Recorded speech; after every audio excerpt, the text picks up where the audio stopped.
দর্শক, এই মুহূর্তে পূর্বাঞ্চলে বাণিজ্য মেলায় আছেন আমাদের বিশেষ প্রতিনিধি মিরাজ হোসেন গাজী। সরাসরি কথা বলছি তার সঙ্গে। মিরাজ, আজ তো শুক্রবার, ছুটির দিন, তো মেলা কতটা জমে উঠেছে? ক্রেতা বিক্রেতারা কি বলছেন?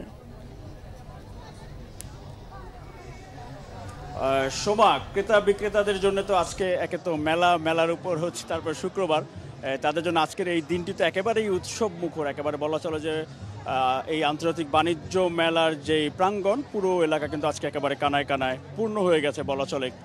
বিশেষ করে ক্রেতা দর্শনার্থী যারা আছেন তারা এখানে এসেছেন। আপনি একটু দেখেন পেছনের দিকে, এখনও অর্থাৎ এই রাত 8টা বাজে কম বেশি, এখনও এই বাণিজ্য মেলার মাঠে কিন্তু একেবারে বলা চলে যে উপচে পড়া ভিড়। এখন অনেকেই কিন্তু প্রবেশ করছেন, তারা মেলাতে আসছেন।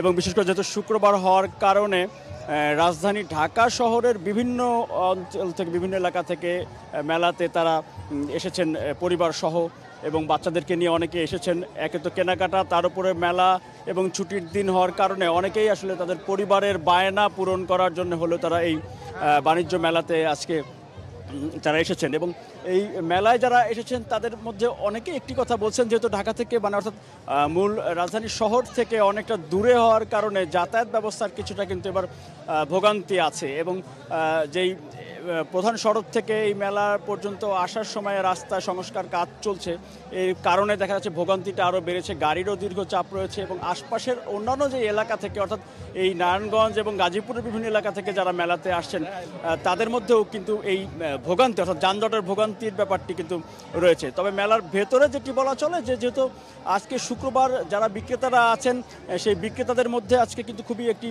তাদের মনের মধ্যে দেখা যাচ্ছে যে তারা আজকে এই মেলার যেই স্বাভাবিক যেই চেহারা বা মেলার যেই পূর্ণতা, সেটি কিন্তু তারা আজকে পেয়ে যাচ্ছেন এই শুক্রবার হওয়ার কারণে। তাদের বেচা কেনা বা বেচা বিক্রি অন্য দিনের চেয়ে আজকে তুলনামূলক অনেকটাই বেশি। এছাড়াও আরেকটি বিষয় হচ্ছে সেটি যে এই আন্তর্জাতিক বাণিজ্য মেলা যেহেতু, সেক্ষেত্রে এই মেলাতে বিদেশি যে স্টল এবং প্যাভিলিয়নগুলো আছে, বিশেষ করে পাকিস্তান, এরপরে ইন্ডিয়া সহ অন্যান্য ইরান, এই দেশগুলোর যে স্টলগুলো আছে, তাদের যে জিনিসপত্র বা তাদের যে প্রোডাক্টসগুলো আছে সেগুলো নিয়ে মেলাতে যারা এসেছেন, যে স্টলগুলো, সেগুলোর প্রতি দেখেছি বাচ্চাদের বা শিক্ষার্থীদের অনেকের কিন্তু আগ্রহ আছে। বা সেই বিষয়টি আন্তর্জাতিক বাণিজ্য মেলার যেই রূপ, প্রকৃত যেই চিত্র, সেটি আসলে এই ইন্টারন্যাশনাল বা এই বিদেশি যেই স্টলগুলো, প্যাভিলিয়নগুলো এবং যে বিক্রেতারা তাদের সাথে কথা বলে এবং কেনাকাটা করে সাধারণ যেই দর্শনার্থী এবং ক্রেতা, তাদের এই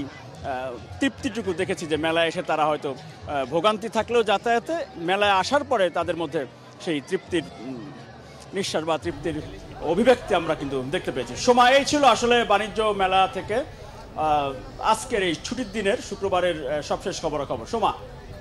মিরাজ, আপনাকে অসংখ্য ধন্যবাদ।